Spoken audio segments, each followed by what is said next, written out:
Hello everyone. Today we are here to discuss about the nasal drug delivery system. Under the heading of nasal drug delivery system, we will discuss the introduction to the nasal routes of drug delivery, advantages and disadvantages of nasal routes, ideal drug candidate for nasal drug delivery system, anatomy and physiology of nasal cavity, mechanism and pathway of drug absorption through nasal routes, factor influencing nasal absorption and dosage form for nasal route. The learning objective of this session is, after attending this session, the learner will be able to define terminology related to nasal routes of drug deliveries. You will understand the advantages and disadvantages of nasal drug delivery system. You will able to define the ideal drug candidates for nasal drug delivery system. You will understand the formulations of nasal routes, and you will also understand the pathways and mechanism for nasal absorption of drug. Now come towards our topic, nasal drug delivery system. The administration of drug through the nasal route is referred as nasal drug delivery system. Nasal route के through drug का administration nasal drug delivery system कहलाता है.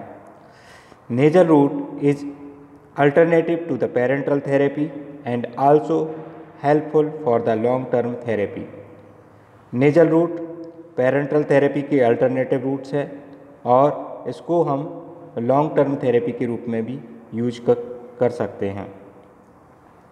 Nasal mucosa is highly vascularised and most permeable, giving rapid absorption and onset of action.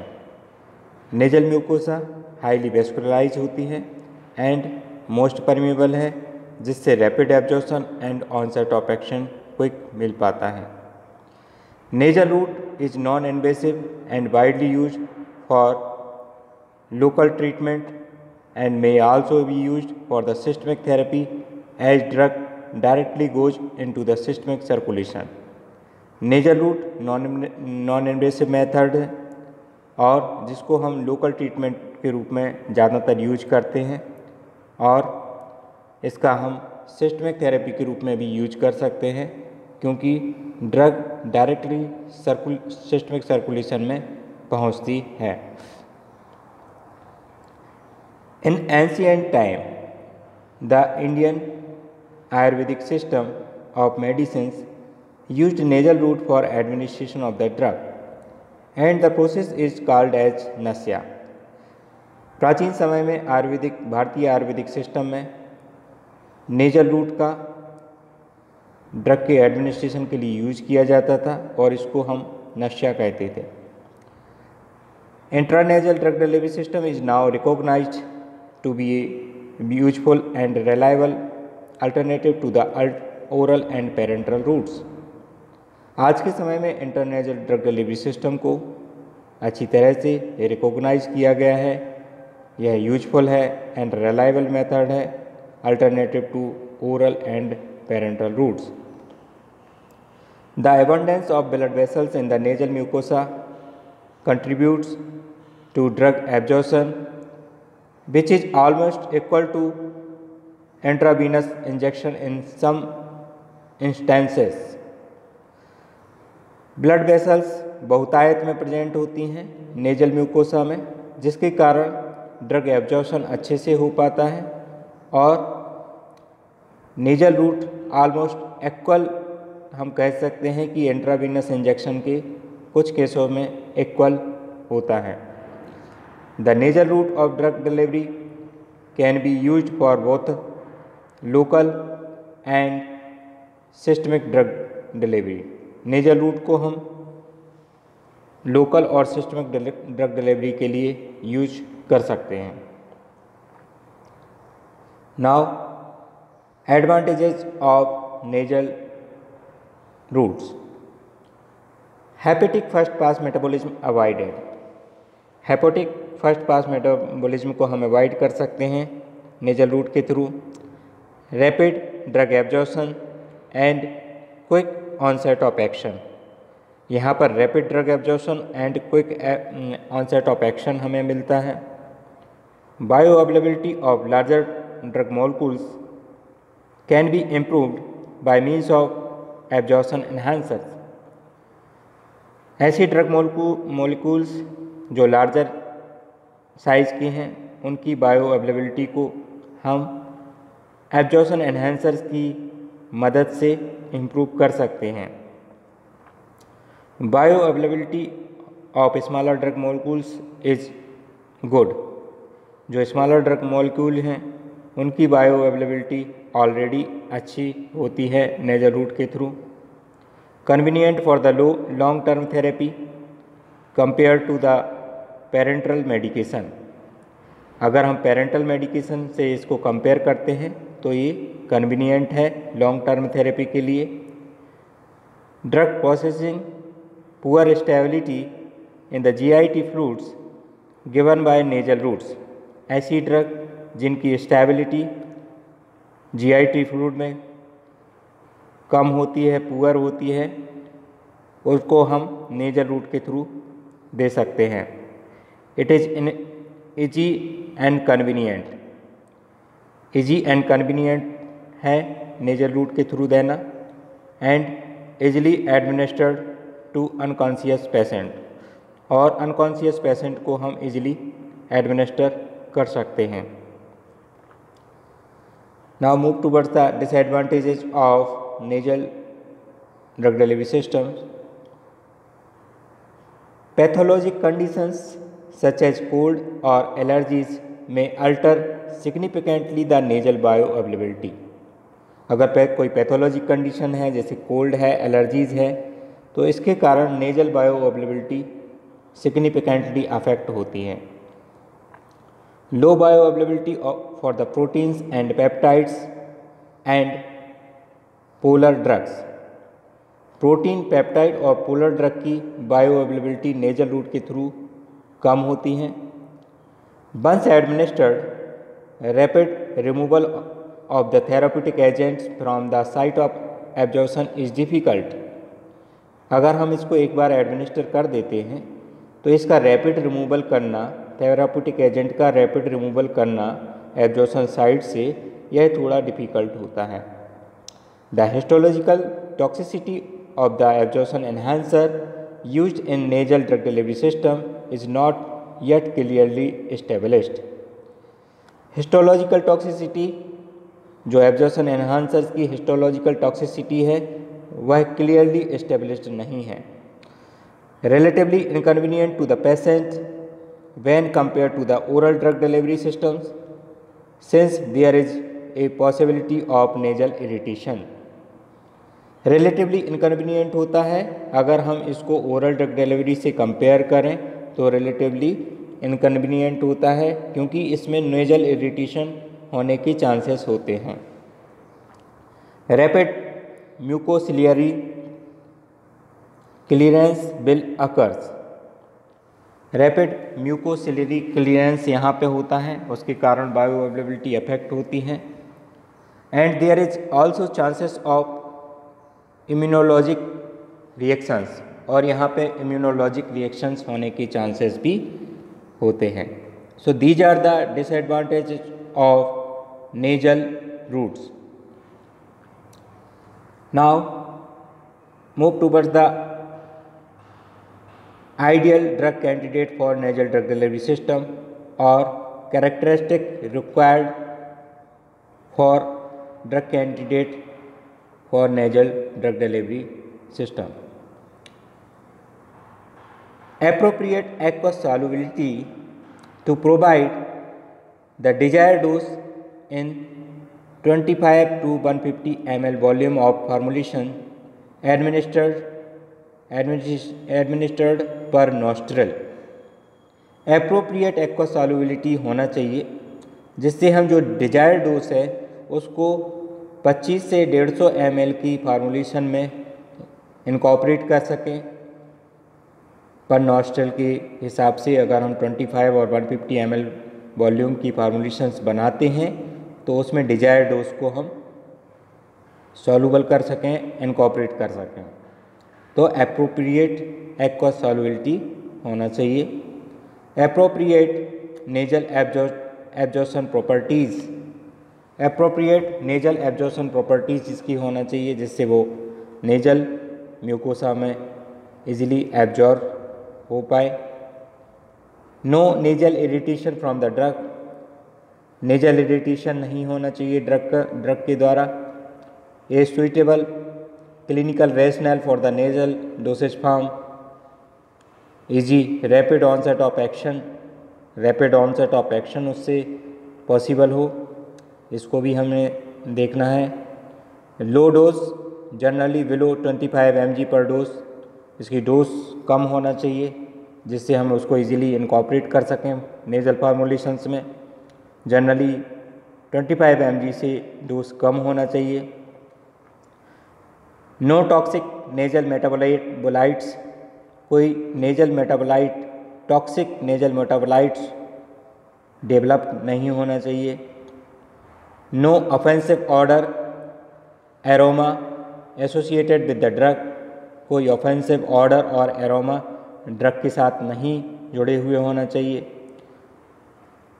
Suitable stability characteristic, और stability होना चाहिए उसकी। तो these are the characteristic of drug candidate for nasal drug delivery system. Now we will discuss here the anatomy and physiology of the nasal cavity. The nasal cavity consists of three main regions. First one is the nasal vestibule, second respiratory region, and third olfactory regions. In the respiratory regions, the major drug absorption takes place. 15 to 20% of the respiratory cell covered by layer of long cilia size 2 to 4 micrometer. In olfactory region, it is the small area in the roof of nasal cavity of about 10 centimeter square. Drug is exposed to neurons, thus facilitate it across the cerebrospinal fluids. जो nasal cavity की रूप है वह area olfactory regions कहलाता है और यहाँ पे ड्रग न्यूरॉन्स में एक्सपोज रहती है जिसके कारण सेरेब्रोस्पाइनल फ्लूइड्स में को क्रॉस कर पाती है, पहुँच पाती है। The passage runs from nasal vestibules to nasopharynx, जो पासेज है वो यहाँ पे नेजल वेस्टिब्यूल से नेजो फेरिंग्स के बीच में नेजल कैविटी का पासेज रन करता है। तो this is the diagram of nasal cavity. यहाँ पे नेजल वेस्टिब्यूल्स है, यहाँ पे ऑल्फैक्टरी रीजन्स हैं, this is the all respiratory regions. Now we will discuss the pH of nasal secretions. The normal pH of nasal secretions in an adult is 5.5 to 6.5. जो normal pH होता है adult का nasal secretions में वह 5.5 to 6.5 के बीच में होता है, जबकि यह इन्फेंट और यंग चिल्ड्रन का 5 to 6.7 के बीच में होता है। द लाइनिंग इज सिलेटेड, जो लाइनिंग है वो सिलेटेड होती हैं, सिलिया से कवर्स होती हैं। Highly vascular and rich in mucus glands, mucus glands यहाँ पे बहुतायत में प्रेजेंट होती हैं। हाईली वेस्कुलर होता है। Nasal secretions are secreted by globulate cells nasal glands and transudate from plasma।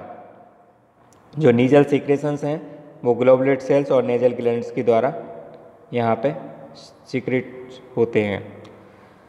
Mucus secretions is composed of 95% water, 2% mucin, 1% salt and 1% of other proteins such as albumin, lysozyme and lactoferrin and 1% lipids.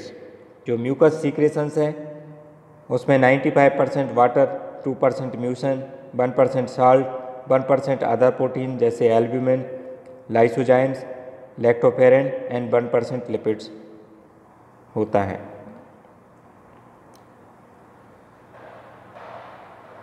Now the physiology of nose. Physiology of the nose. The nose have several functions like respiratory function, olfactory function and phonatory function. Respiratory function में it provide an airway for the respiration. Respiration के लिए airway provide करता है। Filtration of inspired air, जो inspired air है उसको filter करने का काम भी नोज के द्वारा किया जाता है। Humidification of the inspired air, inspired air को ह्यूमिडिफाई करना ये भी वर्क नोज का है। Adjust the temperature of the inspired air, temperature को एडजस्ट करते हैं इंस्पायर्ड एयर की। एंड ऑल्फैक्टरी फंक्शन इसका अनदर वर्क है। ऑल्फैक्टरी फंक्शन में स्मेलिंग जो वर्क होता है वह ऑल्फैक्टरी फंक्शन के अंडर आता है। And next function is the phonatory function. It provide the voice with A resonant quality. जो वॉइस रिजोनेंट क्वालिटी की वॉइस फोनेटरी फंक्शन के अंडर आती हैं। तो these are the function of nose और physiology of the nose. Mechanism of drug absorption. The first step in the absorption of drug from the nasal cavity each passes through the mucus. Drug के absorption का पहला स्टेप, जो nasal cavity से drug का absorption होना है उसका पहला स्टेप है passes through the mucus. Small uncharged particles easily pass through this layer. ऐसे molecules जो स्मॉल हैं, अनचार्ज हैं, वो इस लेयर से इजीली पास हो जाते हैं। However, large or charged particles may find it more difficult to cross.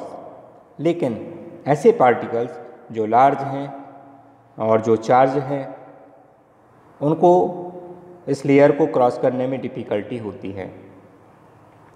Mucin, the principal protein in the mucus has a potential to bind to the solutes hindering diffusion.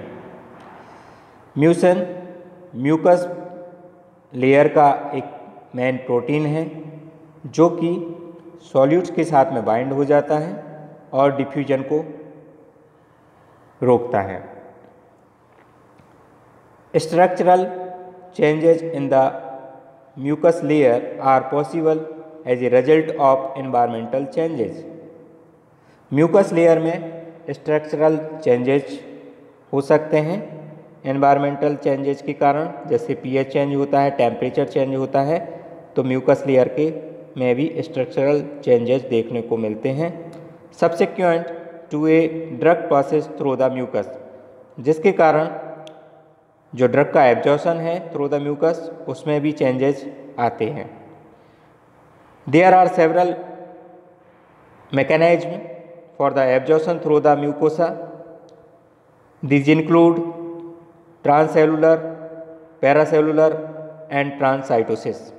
कई सारे mechanism हैं जिसके द्वारा drug का absorption through the mucosa होता है। इसमें transcellular, पैरासेलुलर और ट्रांससाइटोसिस है। पैरासेलुलर, जिसको हम इंटरसेलुलर भी कहते हैं, slow and passive absorption of peptides and proteins associated with the intercellular space and tight junction। Protein and peptide का एब्जॉर्प्शन पैसिवली इंटरसेलुलर स्पेस और टाइट जंक्शन के थ्रू होता है, जिसको हम पैरासेलुलर मैकेनिज्म कहते हैं। Next one is the transcellular. Lipophilic drug का जो ट्रांसपोर्ट होता है वो ट्रांससेलुलर मैकेनिज्म के द्वारा होता है। पैसिवली और एक्टिव ट्रांसपोर्ट दोनों मैकेनिज्म के थ्रू होता है। Next one is the transcytosis. Under the transcytosis particles is taken into a vesicle. Particle vesicle के द्वारा इनगल्फ किए जाते हैं and transfer to the cell, and cell को ट्रांसफ़र किए जाते हैं। तो these are the mechanism by which the absorption occur into the nasal mucosa. Now pathways of nasal absorption. Absorption through the olfactory regions, जिसको हम ट्रांसन्यूरोनल absorption भी कहते हैं। Olfactory epithelium is considered as a portal for the substance to enter into CNS। जो olfactory epithelium है, जिसको हम portal भी कह सकते हैं, क्योंकि इसके द्वारा ड्रग को CNS में एंट्री मिलती है। Absorption through the supporting cells and the surrounding capillary beds and venous drainage। Another pathway है जिसमें ड्रग का एब्जॉर्प्शन सपोर्टिंग सेल्स और सराउंडिंग कैपिलरी बेड और वेनस ड्रेनेज के द्वारा होता है। Absorption into the cerebrospinal fluid, और सेरेब्रो स्पाइनल फ्लूइड में भी एब्जॉर्प्शन होता है। तो these are the pathways for the nasal absorption.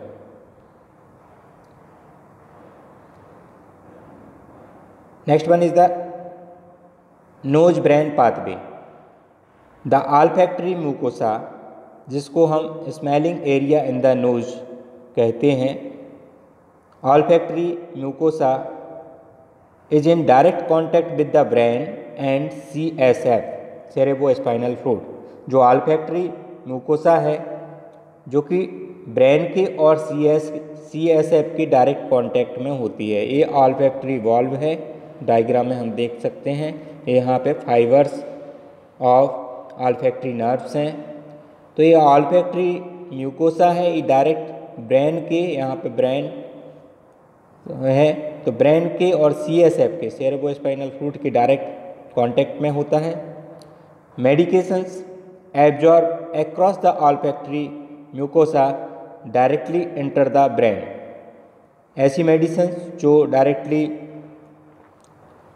Olfactory mucosa के थ्रू एब्जॉर्ब होती हैं, वो डायरेक्टली ब्रेन में एंट्री पाती हैं। This area is termed the nose brain pathway, इसलिए इस एरिया को हम कहते हैं नोज ब्रेन पाथवे।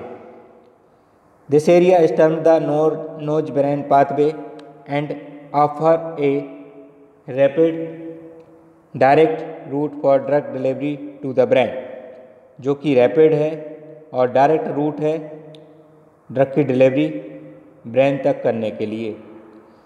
तो this area is also called the nose brain pathway. It offers rapid direct route for drug delivery to the brain. Thank you. We will continue in the next session. Stay safe and healthy.